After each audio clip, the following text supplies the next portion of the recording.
welcome to this episode of the Self Improvement Project. I hope you're all well and you've all had a good week, a meaningful week full of awareness around self development from the last episode you maybe listened to. So, this week, the episode is around and called the 4 foundations for living a good life.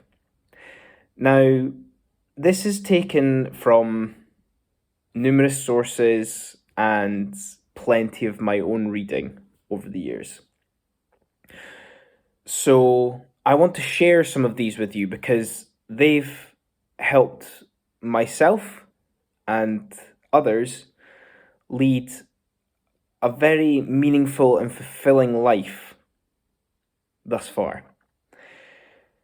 So, on top of that, why do I want to share this with you? First of all, it's to give you perspective of these points, these foundations that may seem quite simple, but as foundations are, they're pivotal and key to us building something successful for ourselves. I also want to give perspective as you might be at a moment or a crossroads in your life. All of us are.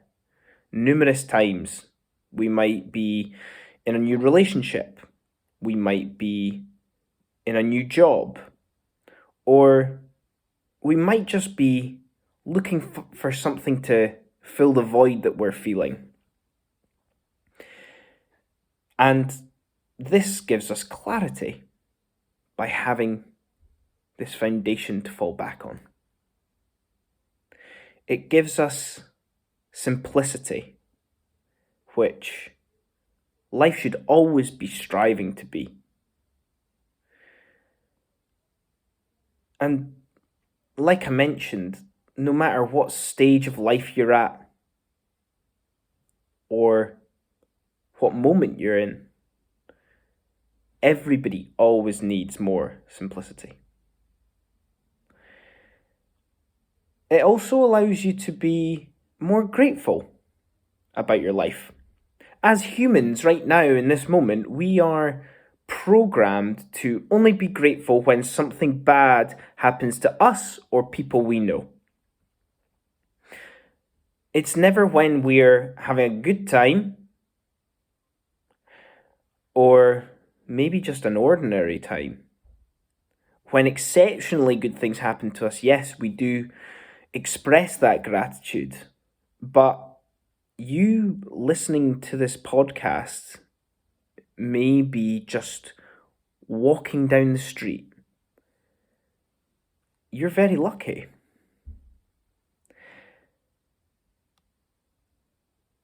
And in all honesty, that's how good life is for the human species at the moment, despite COVID-19 pandemic troubles over the last wee while.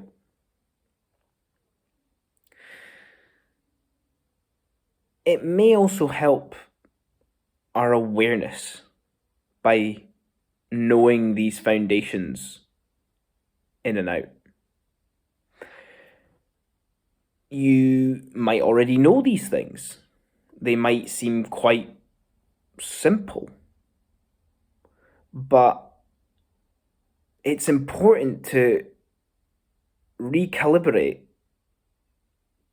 and get that sense of being neutral again. Recalibrate, even. Why is this useful? I think the really key thing I want to hit home here is, despite things being simple, do you really know the value of it? Are you aware of the value of these things and the impact that they have on our life? You can't put a monetary value on these things that I'm going to talk to you about. And this is simply what separates those who lead a good life and those who don't. So, I've got 4 things, and I'm going to leave the most important one for last. Please use these to tailor it to your own life. Everybody leads extraordinarily different lives. So I want you to relate it to yourself and provoke thought, provoke inspiration for what you could achieve, what you could and can achieve with this information. We're all at different levels of the spectrum with these foundations, and I like the idea of thinking of making them stronger. So the first one is nice and soft and soppy. It's connection and it's love. The human species need connection. We need love.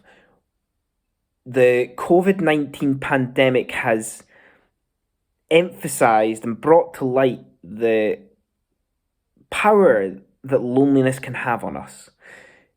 It has really shown that we need other people to live and lead a happy life.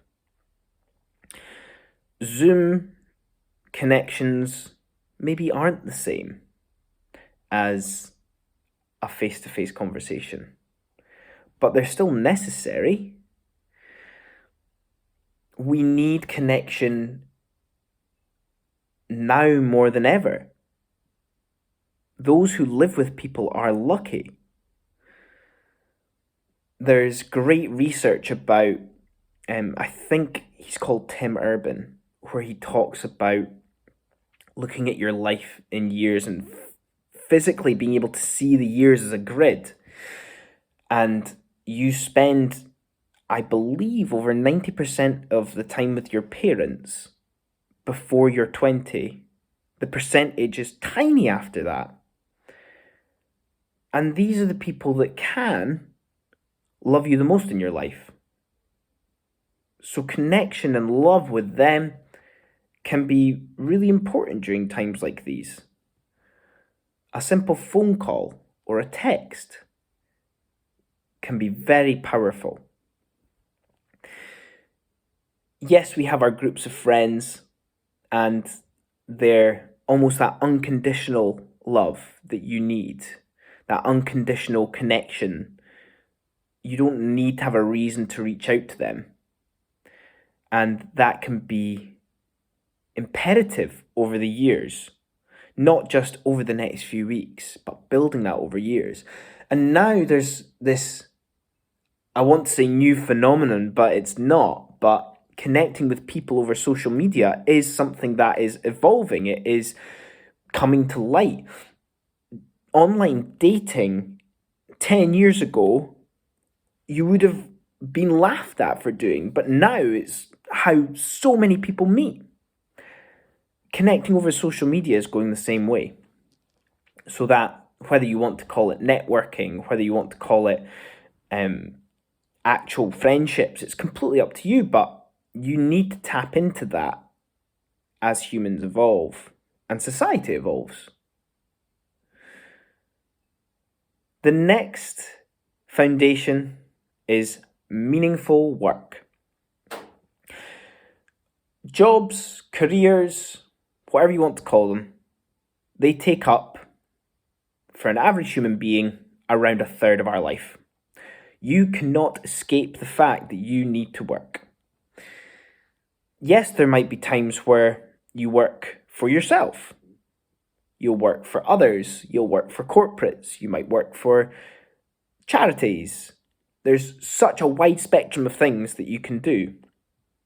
But in order to have a strong foundation for your life, you need to find meaning with your work.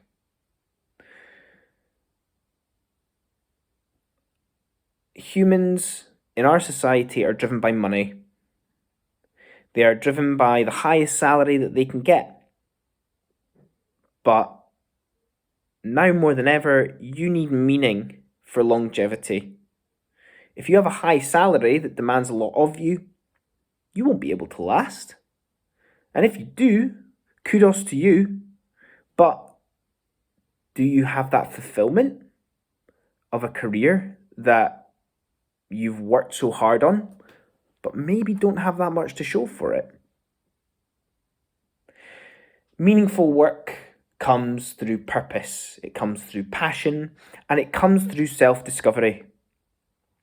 Put yourself out there, find things that interest you, that feed your curiosity at that time, and just run with it. The most interesting people that I know are the ones that don't really know what they want to do. They explore lots of different things, and that makes them so unique and gives them so many skills that they can use for so many different things.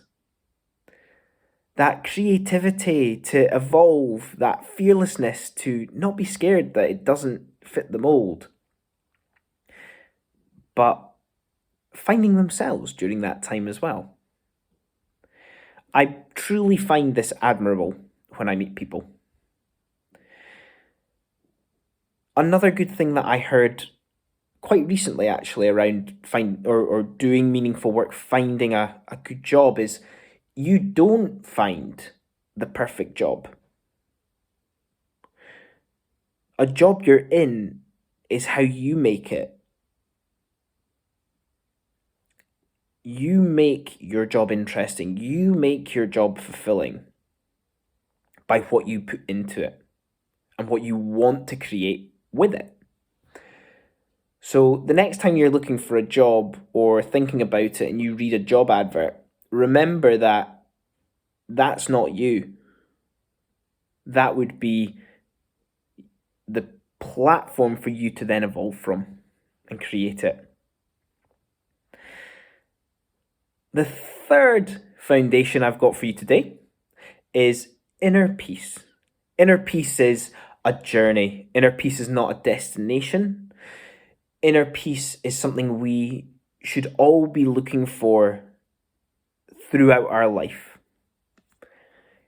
It relates to some of the points I've mentioned previously around finding purpose and finding passion. But ultimately, it is that complete self-acceptance and complete self-assurance that you have day in, day out about who you are and what your life entails. It is having peace of mind with the decisions you make day in, day out, the decisions you have made and what that's led to.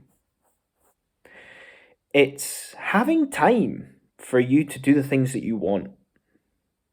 Maybe a hobby. Maybe to develop an interest. Or maybe to help other people. Other things such as having security, a roof over your head, your next meal, money, which adds to that as well. And as you can see, a lot of what I'm talking about here with these foundations is not based around money. You need a certain level of money to be able to do these things, but having more money doesn't evolve your life. It doesn't make you happier. So having that security around food and a home are things that give you that inner peace as well. There's lots of different ways we can get inner peace. I talked earlier about being grateful and showing gratitude. That can really help us achieve inner peace. Detachment is something I've talked about previously as well on the podcast. Detaching yourself from outcomes and things out with your control can really help you be at peace. So food for thought around having a strong foundation is not finding that inner peace. It's a little bit like happiness. It's not something tangible that you can hold, but it's something that is fleeting and we're always maybe tweaking to find. And like I mentioned before, I'm going to leave this one to last because it's the most important, as simple as it may seem, and that is our health. If you've ever watched Friends and there's a scene where they play rock, paper, scissors and Joey creates fire. Now, it might sound silly, but it's almost like health is the fire. It trumps everything. If you don't have your health, you don't have anything. Now, I could talk a lot about health, lots of different things, from well-being to diet. We could talk about it all day. But I'm going to talk to you about two things with our health. The first one is exercise. Exercise physically, more so, it does help mentally, but physically is the number one thing that you can do for your health. It allows your body to function optimally. Combining it with diet is very powerful, but if you were to focus on your diet more than your exercise, you wouldn't get as many physical benefits as what you get when you flip it, or vice versa.